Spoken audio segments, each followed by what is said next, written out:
지난 카네기 마지막 영상에서 기독교적 신앙이 걱정 근심을 없애주는 효과적인 정신과적 치료법 중 하나로 소개되었는데요. 역사상으로 증명된 기독교적 신앙을 통해 얻을 수 있는 긍정적 사고 방식에 대한 내용을 소개해 보려 합니다. 꿈을 현실화시키고 걱정 없는 삶을 영위하는 목적 중심으로 편집되었으니 편견 없이 들어주시면 좋겠습니다. 구독해주시면 앞으로도 좋은 영상으로 보답하겠습니다. 좋아요도 꼭 눌러주세요. 당신 자신을 믿어라. 그리고 자신이 가지고 있는 힘과 능력을 믿어라. 열등감과 자신감 부족은 소망이 성취되는 것을 방해하지만 자신에 대한 긍정적인 신뢰, 즉 자신감은 당신의 자아와 소망을 성취시킬 것이다. 오늘 밤 거리를 걸을 때 잠자리에 들어서도 여러 번 되풀이해서 중얼거리고 내일 아침에 잠이 깰 때에도 자리에서 일어나기 전에 3번만 되풀이해서 말해보세요. 또 중요한 약속이나 일 때문에 나갈 때에도 그 말을 되풀이해 암송하세요. 내게 능력 주시는 자 안에서 내가 모든 것을 할 수 있으니라. 자신감의 결여를 확실하게 치료해주는 강력한 비법 가운데 하나는 실제로 하나님이 당신과 함께 하시며 언제나 돕고 계신다는 생각이다. 전지전능하신 하나님은 항상 당신 곁에 계시고 당신을 도우실 준비가 되어 있으시며 실제로 돕고 계시고 또 지켜보고 계신다는 것은 종교의 가장 단순한 가르침 중 하나이다. 이 단순한 믿음이 실제로 행사되기만 한다면 이것만큼 자신감을 키워나가는데 강력한 힘을 발휘하는 것은 없다. 믿음을 행사하기 위해서는 단순히 하나님이 나와 함께 계신다. 하나님이 나를 도와주신다. 하나님이 나를 인도해 주신다는 사실을 긍정하기만 하면 된다. 하루에 몇 분만이라도 하나님의 임재를 떠올려라. 그리고 그 믿음을 구사하라. 당신이 긍정적으로 단정하며 마음속에 생생하게 그리고 있는 것을 진실이라 여기는 확신의 바탕 위에서 당신의 일을 해나가라. 그러면 마침내 당신이 생각하는 그대로 이루어질 것이다. 이 과정을 통해 고무되는 능력이 당신을 놀라게 할 것이다. 에머스는 놀라운 진리에 대해 이길 수 있다고 믿는 사람이 이긴다라고 말하며 당신이 두려워하는 일을 실천하라. 분명히 그 두려움은 사라질 것이다 라고 덧붙였다. 당신의 마음과 믿음과 자신감, 평안으로 가득 채우는 것이 비결이다. 그것이 모든 의심과 자신감의 결여를 없앨 것이다. 나는 오랫동안 불안과 두려움에 사로잡혀 살아온 어떤 사람에게 성경을 통독하면서 용기와 자신감에 관련된 말씀에 빨간 색연필로 밑줄을 그어보라고 제안한 적이 있다. 나아가 그는 그 말씀들을 외우기까지 했고 실제로 자신의 마음을 세상에서 가장 건강하고 행복하며 강력한 생각으로 가득 채울 수 있게 되었다. 그는 절망적인 패배자에서 자신감이 넘치는 사람을 바뀌었고 용기와 매력을 발산하는 사람이 되었다. 어떻게 늘 에너지가 넘칠 수 있는가? 메이저리그의 한 투수가 섭씨 37도에 육박하는 혹독한 무더위 속에서 경기를 한 적이 있었다. 그는 이 경기에서 체중이 몇 킬로그램이나 빠질 정도로 탈진해버렸다. 마운드로 올라서긴 했으나 체력이 달려 더 이상은 공을 던질 수 있을 것 같지 않았다. 그런데 이렇게 소모된 체력을 회복하는 방법이 아주 독특했다. 구약 성경의 다음 구절을 되풀이해서 읽는 것, 그것이 전부였다. 오직 여호와를 앙망하는 자는 새 힘을 얻으리니 톡수리가 날개치며 올라감 같을 것이요. 다른 박질하여도 곤비하지 아니하겠고 걸어가도 피곤하지 아니하리로다. 그는 바로 프랭크 힐러라는 투수인데 마운드에 올라서서 이 구절을 폭창하면 실제로 힘이 생겨 여유를 가지고 완투할 수 있었다고 한다. 코네티컷에 사는 한 친구는 원기왕성한 사람이다. 늘 남에게 활력을 준다. 그는 늘 자신의 전지들을 재충전하기 위해 규칙적으로 교회에 다닌다라고 말했다. 이런 그의 생각은 흠잡을 데 없는 발상이다. 하나님은 모든 에너지, 곧 우주 에너지, 원자 에너지, 전기 에너지 그리고 영적 에너지의 근원이다. 실로 갖가지 형태의 에너지가 창조주로부터 흘러나온다. 성경에 피곤한 자에게는 능력을 주시며 무능한 자에게는 힘을 더하시나니 이사야 40장 29절이라고 쓰여있는 것은 바로 그 점을 강조한 것이다. 또 다른 곳에서 힘을 충전하는 과정을 이렇게 그리고 있다. 우리가 그를 힘입어 살며 생명력을 얻으며 기동하며 역동적인 힘을 얻으며 존재하느니라 완성을 얻느니라. 토머스 에디슨 부인은 발명의 천재인 그녀의 남편 에디슨은 몇 시간이나 연구실에서 연구에 몰두하다가 집에 돌아오면 을에 그의 오래된 긴 의자에 쓰러지듯 드러누워서는 어린아이처럼 자연스럽게 깊은 잠 속에 빠져들어 그야말로 완벽한 휴식을 취한다고 했다. 그는 이처럼 서너 시간, 때로는 5시간 정도 곤하게 잠을 자고 나서는 완전히 원기를 회복하여 이내 다시 연구에 몰두했다는 것이다. 그분은 자연인이었어요. 그녀가 말한 의미는 남편이 그 자신을 자연, 그리고 하나님과 자신을 완벽하게 조화시키고 있었다는 것이다. 아무런 망상도 없었고 심신의 혼란도 없었으며 정신적 갈등이나 기벽 또는 정서적 불안도 없었다.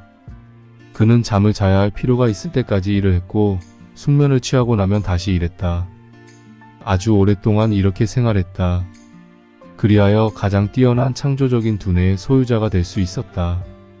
자신의 일에 대해 흥미와 확신을 가져라.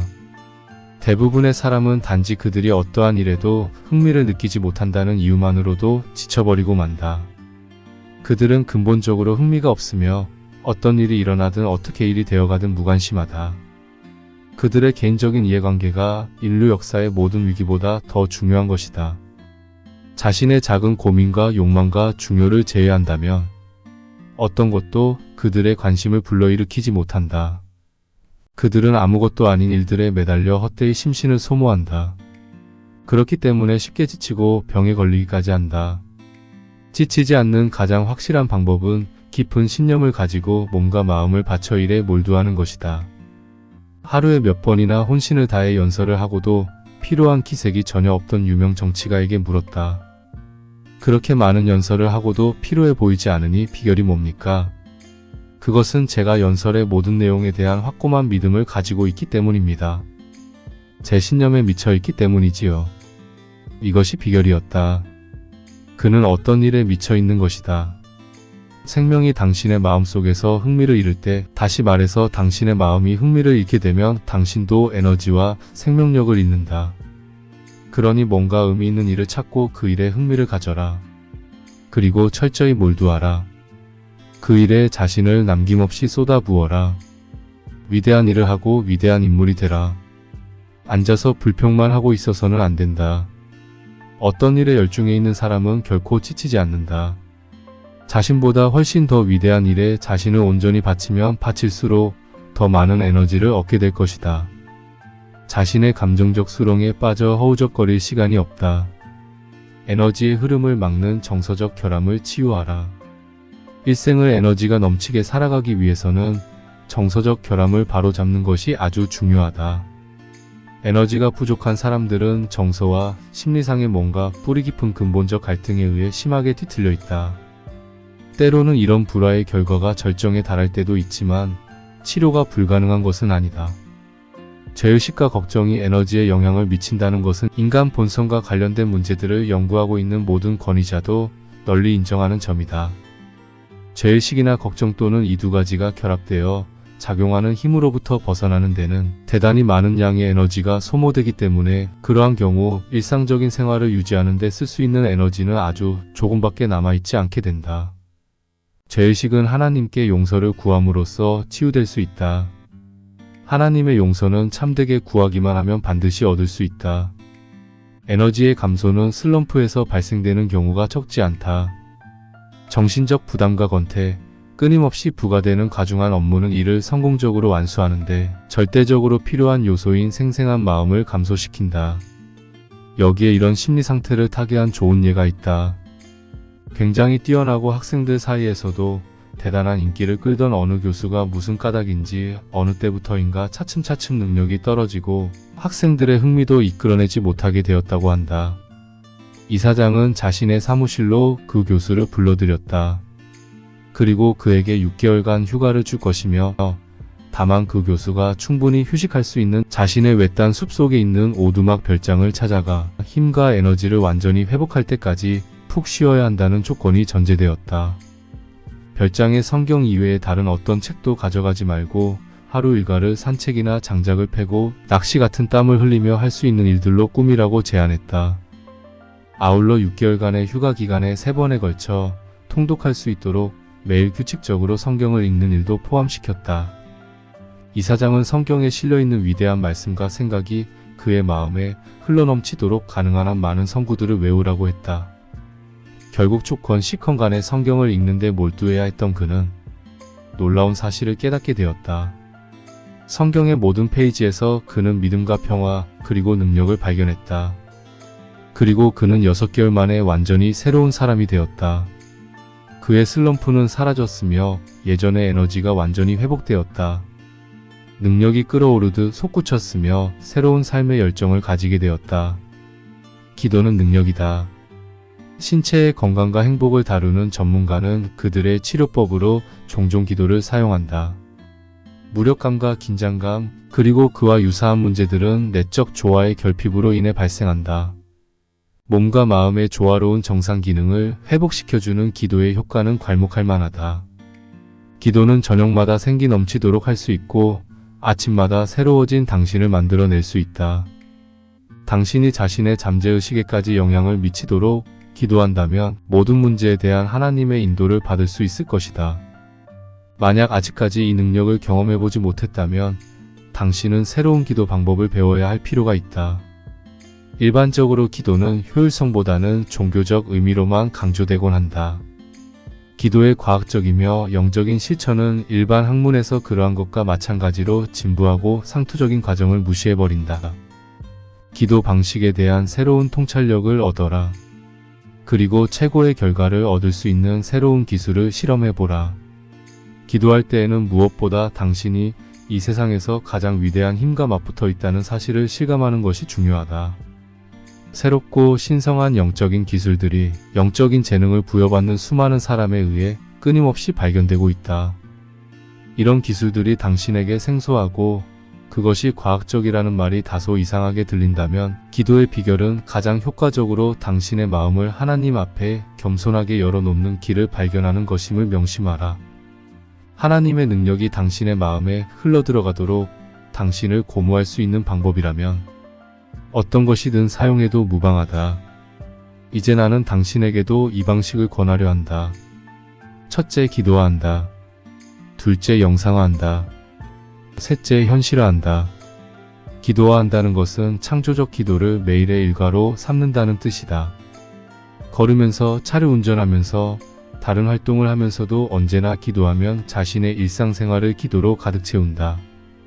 친한 친구에게 하듯이 하나님께 주여, 이 문제를 어떻게 처리하는 것이 좋을까요? 라거나 하나님, 이 문제에 대해 저에게 새로운 통찰력을 주세요 라고 말하는 것이다. 그 다음은 실현될 것이라는 영상을 당신의 마음속에 각인시켜 의식 가운데 확고하게 붙들어 두라. 영상 모든 일의 진행을 계속 하나님의 뜻에 맡기고 하나님의 인도하심을 따르다.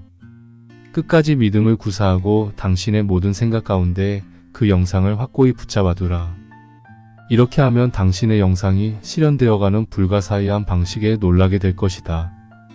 이런 방식으로 그 영상은 현실화되는 것이다. 당신이 기도하고 영상화한 것은 그 위에 하나님의 힘이 더해지고 또 그 실현에 전력을 기울이면 바라는 형태의 소망 그대로 현실화될 수 있다. 기도가 갖는 중요한 기능 중 하나는 그것이 창조적인 아이디어를 불러일으키는 자극이 된다는 것이다. 우리의 마음속에는 성공적인 삶에 필요한 모든 아이디어의 원천이 들어있다. 이 아이디어는 제대로 풀려나오고 적당한 활동의 기회를 얻기만 하면 성공적인 어떤 계획이나 사업으로 구체화될 수 있다. 나는 청중을 향해 연설할 때에나 연설하기 전에 먼저 참석한 모든 청중을 위해 기도하고 그들을 향해 사랑과 선의의 마음을 내보내려고 애쓴다. 그래서 연설할 때 나를 향한 저기를 품고 있는 사람을 향해 선의의 마음을 발사한다. 그러면 그 사람이 연설 후 나에게 다가와 너무 감동받았다고, 그래서 당신이 좋아졌다고 말하기까지 한다. 이러한 효과는 나의 연설 때문이 아니다. 그것은 기도의 능력이 방출되었기 때문이다. 우리의 두뇌에는 약 20억 개에 달하는 작은 축전지가 있다. 인간의 신체에 있는 자력은 실험을 통해서도 입증되었다. 이 축전지들은 오직 사랑과 기도를 통해서만 힘을 내보낼 수 있다. 우리에게는 수천 개가 넘는 작은 방송국이 있고 기도에 의해 조정되면 놀라운 힘이 흘러나와 다른 인간에게 미치는 것이다. 그렇기 때문에 사람과 사람의 교류가 가능해지는 것이며 수신과 발신을 겸하는 기도를 통해 힘을 내보낼 수 있는 것이다. 효과적인 기도의 결과를 얻기 위한 10가지 원칙. 하나, 매일 일정한 시간을 따로 떼어 놓아라. 둘, 간단하고 자연스러운 말로 소리내어 기도하라. 셋, 하루를 시작하기에 앞서 먼저 기도하라. 넷, 기도할 때는 구하기만 하지 말고 하나님의 축복이 당신에게 주어지고 있다는 사실을 확신하라. 다섯, 진실한 기도는 멀리까지 영향을 미쳐 당신이 사랑하는 모든 사람을 하나님의 사랑과 보호로 감싸줄 수 있다는 믿음으로 기도하라. 여섯, 기도할 때에는 결코 부정적이거나 소극적인 생각을 하지 마라. 일곱, 당신이 원하는 것을 하나님께 구하라. 다만 하나님이 주시는 것은 무엇이든 기꺼이 받아들여라. 여덟, 모든 것을 하나님의 손에 맡겨라. 아홉, 당신이 좋아하지 않는 사람 또는 냉랭한 사람을 위해 기도하라. 열, 당신이 기도해 주어야 할 사람의 명단을 작성하라. 어떻게 자신의 행복을 창조하는가? 아주 행복해 보이는 노인은 말한다. 나는 아침에 일어나면 2가지 중에 하나를 선택합니다. 행복해질 것이냐, 불행해질 것이냐? 물론 나는 행복을 선택합니다. 내가 하는 일이란 그것이 전부입니다. 여기서 에이브러햄 링컨의 말을 떠올리게 된다. 인간은 자신이 행복하려고 스스로 결심하는 만큼만 행복할 수 있다. 행복해지려면 어린아이의 마음을 회복하라. 이와 관련한 예수 그리스도의 빈틈없는 지적은 주목할 만하다. 그는 우리에게 세상을 성공적으로 살아가는 비결은 어린아이의 마음과 가슴으로 사는 것이라 말한다. 나이를 먹을지라도 어린아이의 천진난만한 순진성을 결코 잃어버리지 마라. 아이들은 행복이 무엇인지 잘 알고 있다. 제 친구들이 저를 행복하게 해줘요. 저는 친구들이 좋아요. 또 학교가 저를 행복하게 만들어줘요. 학교에 가는 것이 즐겁거든요. 선생님이 좋아요. 교회에 가는 것도 즐거워요. 주일학교와 그 선생님도 좋아요. 또 언니와 오빠도 사랑해요. 그리고 아버지와 어머니도 사랑해요. 이것이 행복을 얻는 방식이다. 나는 이 아이의 말에 행복을 이루는 모든 요소가 빠짐없이 갖춰져 있다고 생각한다. 당신의 행복도 그곳에 집약되어 있다. 그리고 삶의 가장 행복한 시간도 그런 요소에 달려 있다. 언젠가 청소년들에게 자신을 가장 행복하게 해주는 것의 목록을 작성하게 한 적이 있었다. 그들의 대답은 참으로 감동적이었다. 강물 위로 떨어지는 가로등 불빛, 숲을 헤치고 솟아있는 빨간 지붕, 달리는 보트에 부딪혀 하얗게 부서지는 물결, 굴뚝에서 뭉게뭉게 피어오르는 하얀 연기, 내 강아지의 눈. 그들이 적어낸 목록에는 하나님이 통치하시는 우주의 아름다움, 그 아름다움의 정수를 보여주는 그 무엇인가가 표현되어 있다. 행복한 사람이 되기 위해서는 정결한 영혼과 일상의 평범한 것들 속에서 아름다운 전경을 볼 수 있는 순수한 눈, 어린아이의 때 묻지 않은 가슴, 영적 순수함을 가질 필요가 있다.